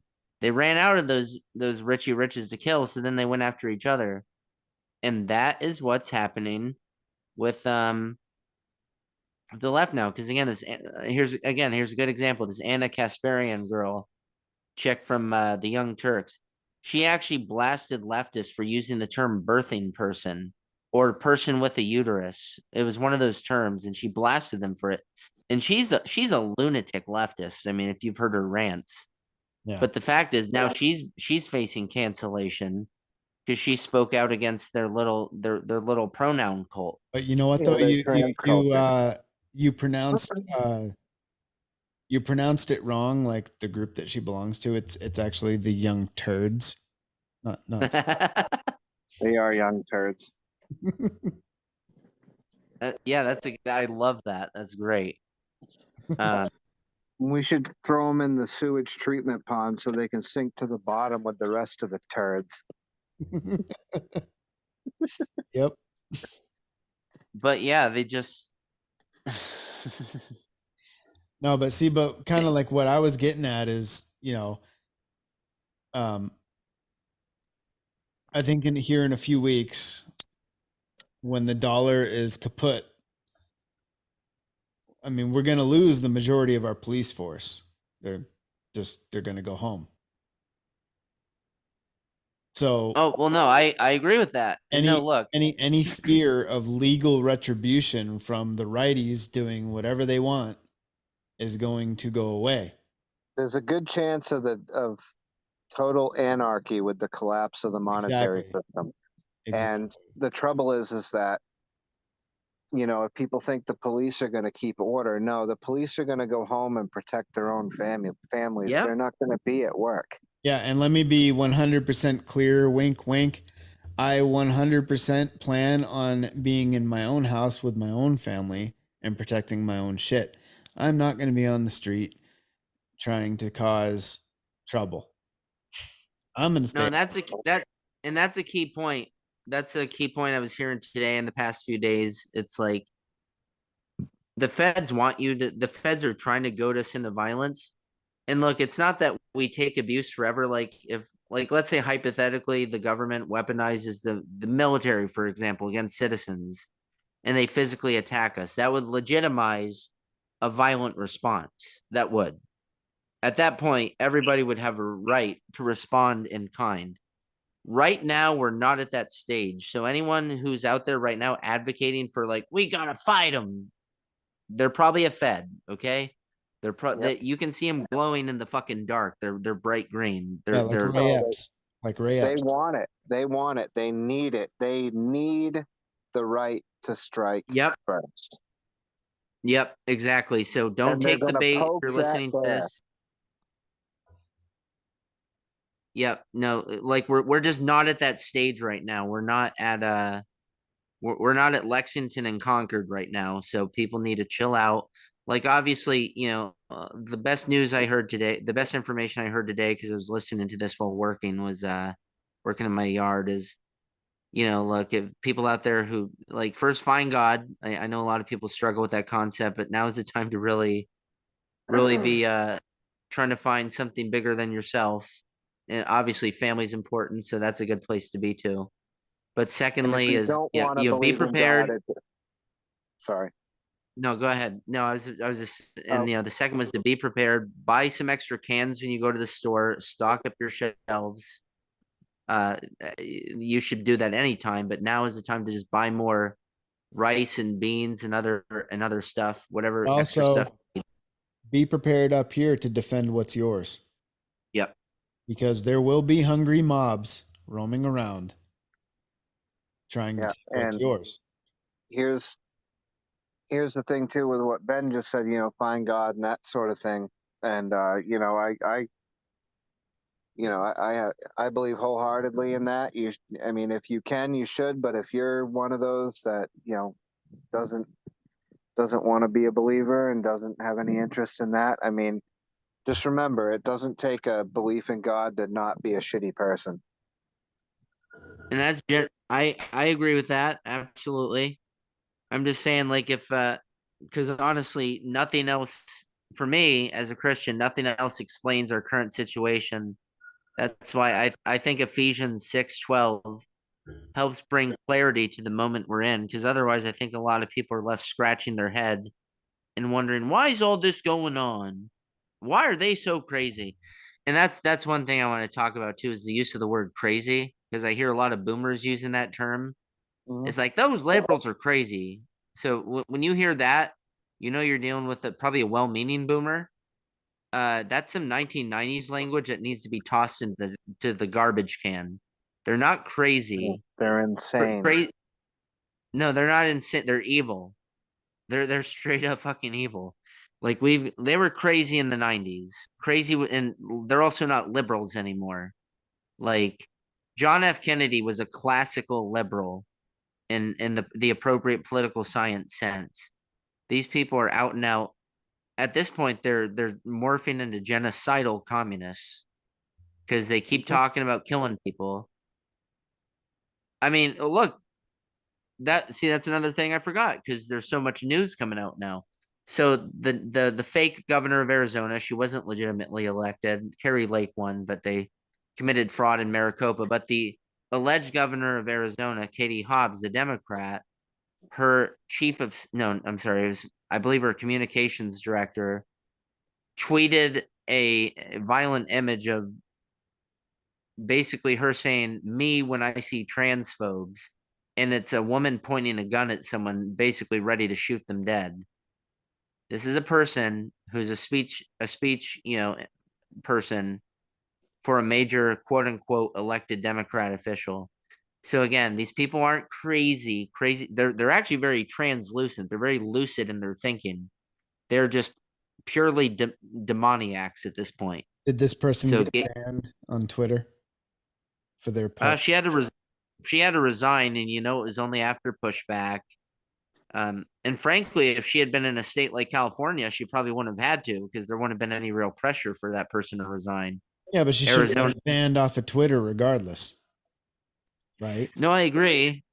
I don't know if Elon, because Elon did keep like those policies in place against, threats of violence. So, to my knowledge, And which broad was that fucking had the fake head of Trump, the bloody head? Which one was that? Griffin, Yeah. Yeah, that Kathy was Griffin. Yeah. Yep. Yeah. No, look, these people, How was she not removed? because it's Or liberal. Madonna saying she wanted to blow up the White House. Oh yeah. Yeah, I forgot about that. Yeah, we all remember that when Trump got elected. Yeah, and what was it? Johnny Depp was like, "Where's John Wilkes Booth? Where's our John Wilkes Booth?" Yeah, you know what's funny Um, though? When Madonna said that, she was like 2 blocks from the White House. She was standing there. The White House was in the background. You know what? It's taken me every ounce of restraint that I have not to go throw a bomb through the window of the White House. Where was the Secret Service? They should have been on her ass in half a second. Well, again, it was If she Trump's. was a known conservative, she would have been. And see, she'd be in jail right now.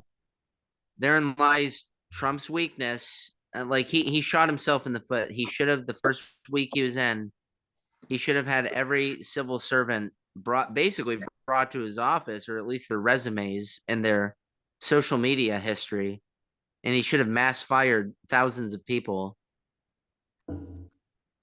and replace them with loyalists, because that's what you're supposed to do. When you win the White House, you're supposed to fill it with your own people, your own loyalists. So, Right. and that includes the Secret Service. No, like So, I think when Trump runs for 2024, he should run with a broom in his hand, like what our friend's dad always used to say. Like, I'll run for president, I'll run with a broom in my hand. He's like, he's like, and I'll tell him all through the campaign, if I get elected and I show up in your office with the broom, get the fuck out. You're done. yeah, they were showing some footage out of like some Asian section of Brooklyn where these Asian guys were just like absolutely beating on this darker individual, and they actually took a broom handle and they started, because they had this guy because he was causing trouble, I think, breaking into their stores or stealing from them. So they started trying to ram a broom up his sphincter, a broom handle.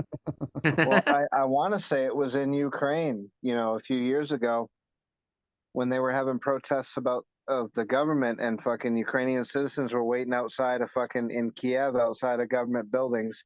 And when the politicians that voted for whatever it was they didn't like or whatever came out of the fucking building, they'd fucking mob them and throw them in a fucking dumpster. Oh, was it in France when they brought that fucking was it the Yeah, the porter shitter fucking pump truck outside the Parliament building and started spraying the shit all over the side of the building? I mean, that's what they deserve. Not all when you're looking heroes at were fucking the Macron administration. Somewhere gators. You know what? I said horseshit it. on the.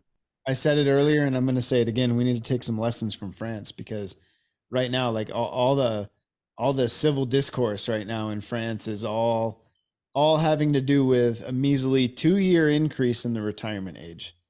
That's what it's all about in France right now. Yeah, look, we should be taking a page out of there. It went from 62 to 64 years old. The retirement age in fucking America right now, I think, is 67. Right? Right. It was 65 forever. And now, yeah, they've upped it. It's like 67 or 68. Well, I mean, at this point now, I'm pretty sure that, I mean, me, you, Ben, we're never gonna be able to retire, ever. We'll never see Social Security. That's gone. No. We'll pay into it every month. It's for the okay. rest of our I look lives, forward but- to being I look forward to being a tyrant of a fishing village along the Penobscot, so that's okay. I plan on being a slumlord. I'm definitely gonna be a slumlord. I'm gonna be a chieftain of island clans that will control the local cod trade. dude. When this, I have a friend who's buying slum apartments right now. yeah, that's what I'm saying, Ronnie. When this market, when the real estate market collapses, dude, I'm gonna buy up fucking like all these trailer parks and shit for pennies on the dollar, and, and then I'm just gonna rent them out fucking cheap, and I'm not gonna fix anything, and I'm gonna make them pay top dollar for rent. Don't set Cool, up that's a good garbage way to removal or guarantee your. anything. That's a good way to guarantee your own murder. Well, that's the definition of a slumlord, dude. Let the trash pile up. All the toilets are clogged. Yeah, here we go. They tell me all in the yard. hey, they call me and tell me the toilet's clogged. I'll be like, buy a fucking plunger. Like, why is that my problem? Oh my God, Andy. You ever hear of Lowe's, bitch? Hey, go buy some Drano. What are you on the phone with me for? Oh my God. Do I look like an androgynous bald man? Do your own cleaning. You ball bearing whore.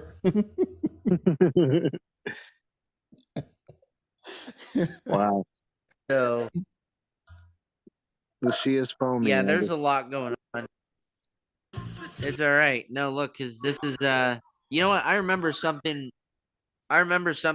from years ago. I forget if it was when I was in college or high school, but I always enjoyed reading about the Greeks. So apparently after Athens lost the Peloponnesian War against the Spartans, and that was kind of like, I guess that was sort of the start of Athens' decline as a power.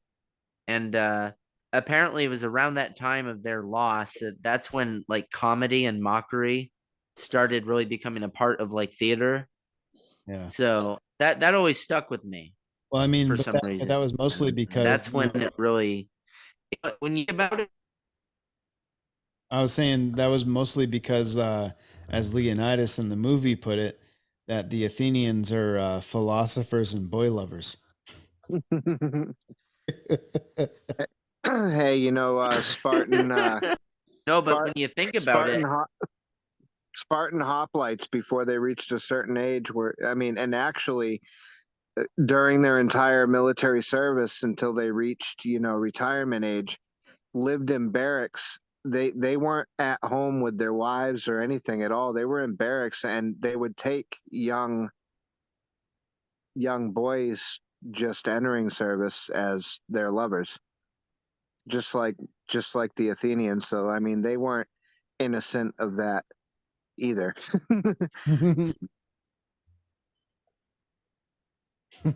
obviously not that I condone that sort of sick behavior, but I know that's been tried, like the Skittles people have tried to turn that into like a look, it's always been tolerated kind of thing.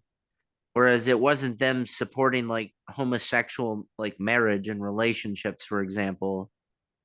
Obviously it was some like twisted sort of like you're my equal. This makes you kind of like a warrior, a man in my eyes to be equal with me. Obviously it's gross and disgusting. No, it was But more. it's like It that was was more. It was more like a dominance thing, like it is with dogs. Like when dogs like hump each other. Yeah, but I don't think they actually penetrate each other. they just kind of hump. It's not about loving one another. It's about dominance. It's about who's on top and who's doing the humping. Who's pitching, who's catching. Like, come here, I'm gonna beat that up with my bat. Some I'm going to sheathe my spear.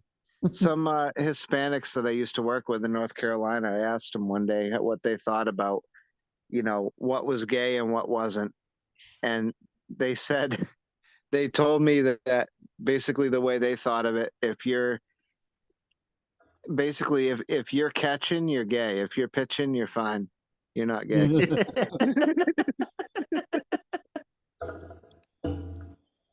But no, to kind of bring it into perspective though about that whole, because that always stuck with me how they said after that defeat, that's when like comedy and mockery and cinema really kicked off.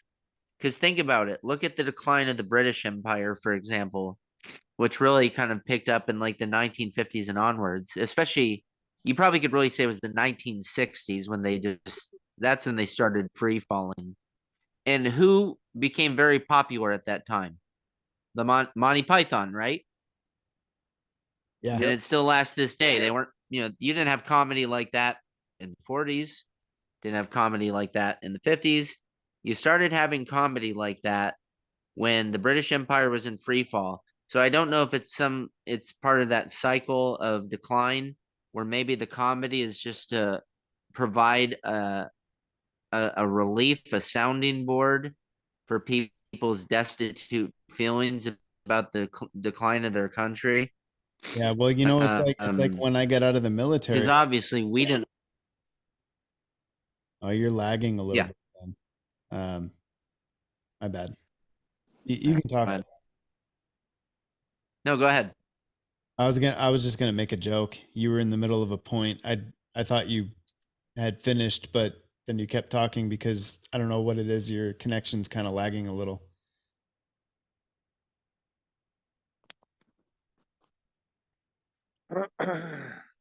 Anyway. Yeah, so I was gonna say, because you mentioned Monty Python, I was gonna say, yeah, when I got out of the military, when I was looking for a job, I thought, I thought quoting Monty Python was a marketable skill.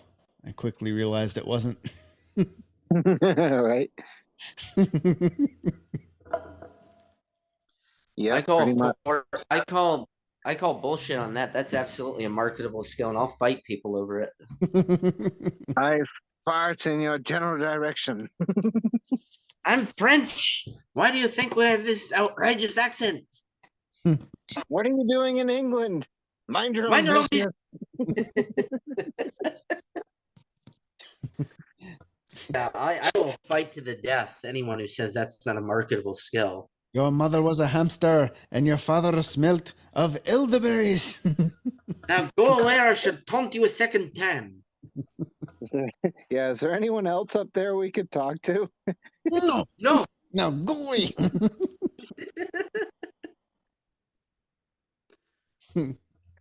It's like that video I sent you today, and it's the fucking New York DA's office showing up to arrest Trump at Mar-a-Lago Castle.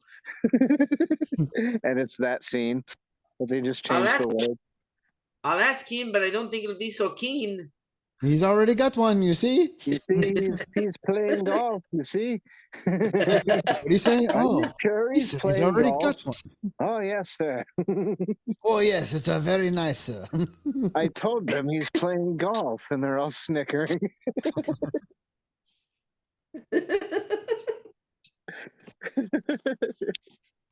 That's probably, I mean, in modern culture right now, it's woefully underrated, but it's probably one of the best movies of all time. Yep. Oh, yeah. Bar none. Bar friggin' none. That and the Life of Brian is good. Yeah. Life of Brian is a really good one too.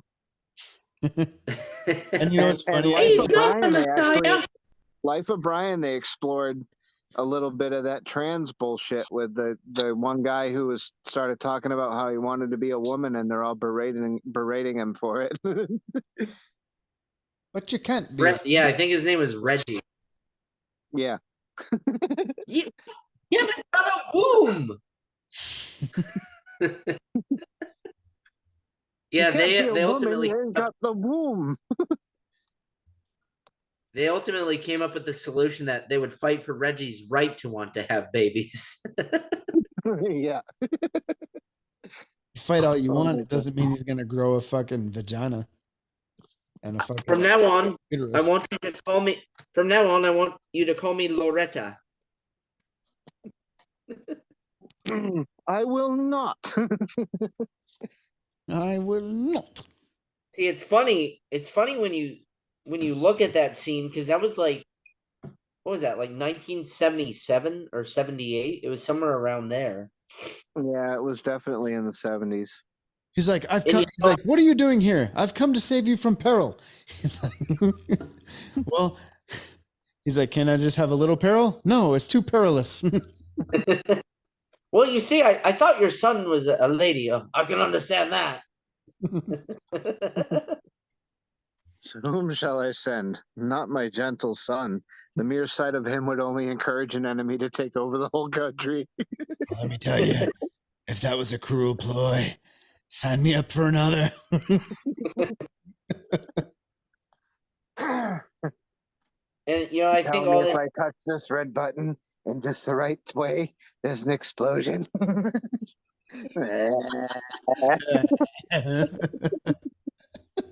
No, don't. I'm the world's greatest detective.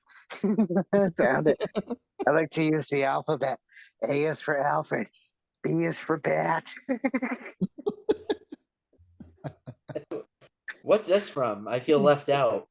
I feel excluded. Do I need to Andy, play this? I need to play play this it. on the podcast again. Play it. Yes. Okay. Yeah, you must. And we can end it on that note because I got to go to bed. Well, hold on. Before we play it, then I'll just close out with this. I think no matter what's going on, people just need to get prepared and need to still laugh. Because whatever happens is going to happen. And you just need to be ready in good spirits. So I'll end it on that. That's a historical note. Yeah. Damn, that's loud. Hold on. Oops. Break the trigger! I broke you. How have you come back? You think you're the only one who can learn the strength to escape. I did not escape. The child Ra's al Ghul made to climb. But he is not the child of Ra's al Ghul. I am. What? Miranda. Talia, Al Ghul, here to finish my father's work. Oh, we totally had sex. Yes, I know. No, like hardcore. 3 times. It was all a cruel ploy to gain your confidence. That was a cruel ploy.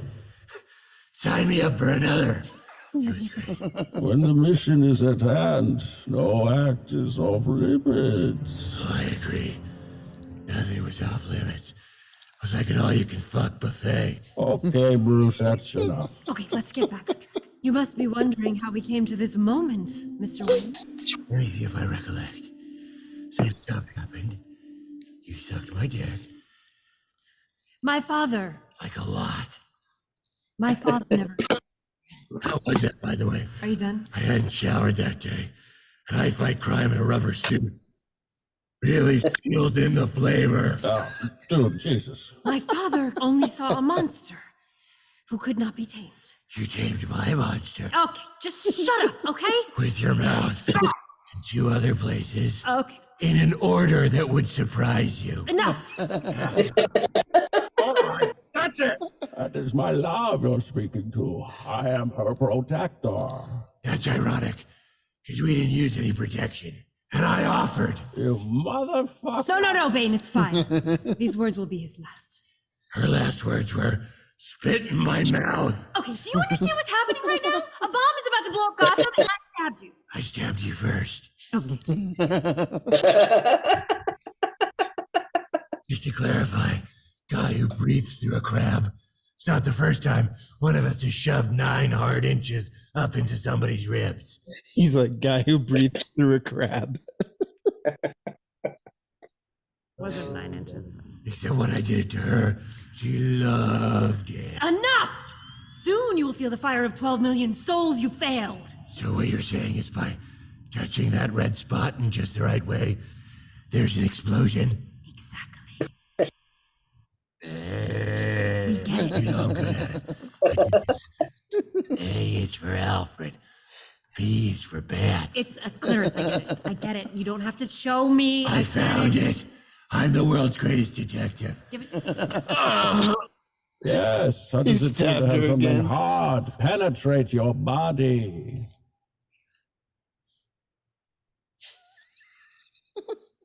No, nothing. I mean, I could think of like 10 off of that. I'm sorry. All sex jokes aside, I am losing quite a bit of blood. You're an idiot. All right, fuck this. I'm just gonna blow up Gotham now. Goodbye, my love. Wait, are you crying right now? Jesus, his face is all like mine was at the beginning, And he's back. and yours was at the end. Press the button. You gave Gordon a way to block my signal. No matter. Watch yourself 11 minutes. What you should buy yourself is another pair of panties. I totally hid these from you when you were in the John. That's a lot of memories. Huh? You want a little? Which one of these tubes do you smell out of? Now.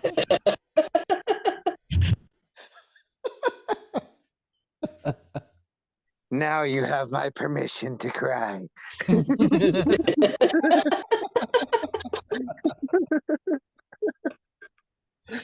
Oh man. So bad, dude. You've never seen that, Ben? I saw like the first minute of it a few months ago, so I Holy didn't see shit. the whole. I think the first time I played it on the podcast was like over a year ago. I'm not. Yeah, that- I'm not sure if you were here for that one, Ben, but it was it's funny. I don't know. It doesn't get old. I don't know why. All right. This has been Beer Bros History Hour. Holy shit. Well, you all Rain- have your closing statements just a bit, so I'm gonna make mine. I got nothing. No, I do. Get prepared. Prepare. If you're not already, do what you can. I mean, it may already be too late, but do what you can. food, water, money, silver, Dank, gold. No dank meme. excuses. No excuses. Just do it. 9 hard inches in your ribs. Like a lot. You'll like it like a lot. You tamed my monster in an order that would surprise you. That's not bad.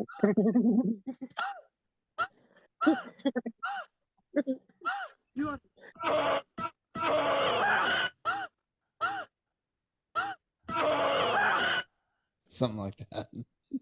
Something like that. Anyway, yeah. So, yeah. I mean, honestly, I don't know.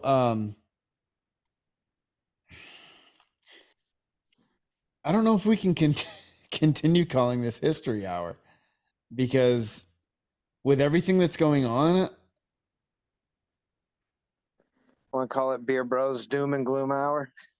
because I don't know. Honestly, I don't know what to do anymore because, like, yeah, we could talk history and it's wonderful and interesting and it's important to know, but a lot of things that are going on now in the present, I think, are more important because we're literally living. We're living probably like I don't know if I said it while we were recording, but we're living, I think, in the most important time in human history since the birth of Jesus or even the death of Jesus, I mean, in my opinion. what we're gonna see is a collapse, much akin to the collapse of the Soviet Union for sure. My background says it all. That's about the state of this country. It's all wrong. It's all wrong. Big. What is that? Big Mike. Sold Michael all right. I think that might be a little more than 9 hard inches up in your ribs. That was a soft 7.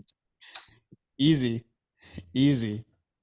No, look, I think what's important is like whether we're talking about current events or not is we can easily tie it back with some historical issues because people need to look back to history to get ideas of how to survive.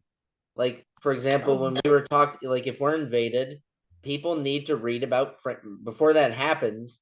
People need to read about Francis Marion. They need to read about the survive. They need to read about people like him. History informs. Like We I did don't know. we did a whole episode on the Swamp Fox. Well, I know. I'm just giving an example why.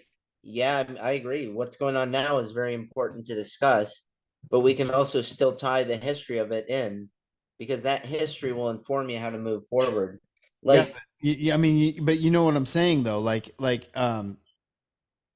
the news right now, it's accelerating. It's moving so fast. There's so much going on. It's hard for me to focus on a historical topic with everything that's going on in the present. You know what I'm saying? well, I was kind of thinking, I don't know what you think about this, but can be up for discussion or it doesn't have to be, but because I was thinking about how, people are coming up with like spicy names or whatever. So I was thinking of some group that should be called like the Family and Friends organization or the FAFO. So maybe have like FAFO news. Fuck around and find out. But yeah, no, look, it is accelerating. We're at like the last 10 years of the fourth turning. If you go, but like the fourth turning guys predicted 2025 to be the pivotal year, and they predicted that back in like 1997. So for whatever reason, they seem to have their hand on the pulse. I don't know if they're like some Edgar Case kind of freaks who are getting information from demons or whatever, or if they were just really intelligent. But they said they predicted 2025 years ago. They might have got it out of Project Looking Glass or whatever that was. Well, yeah, I mean, but I think that you know what? I think we'll call it Project FUPA. But we'll come up with what the letters mean later. But I think Project Fupa would be wonderful. Yes, Fupa? man. It's Yeah. very becoming. You don't know what Fupa means, Ben? No. FUPA. It's an acronym. Yeah. Well, I know it's an acronym. I'm Project struggling. Fupa. I guess I'll just ask you once we're done here. Yeah. Well, we'll come up with the full acronym later, but FUPA for sure. Well, again, that's why I came. That's why I kind of liked my acronym, the Family and Friends Organization. It makes Oh. it sound really makes it sound very genteel. I like Andy likes fat upper pussy area better. We're supposed to wait till we fucking got done, Ronnie, but you had to go ahead and spill the beans. I couldn't hold it back. I had to. Why? You had 9 hard inches up in your ribs?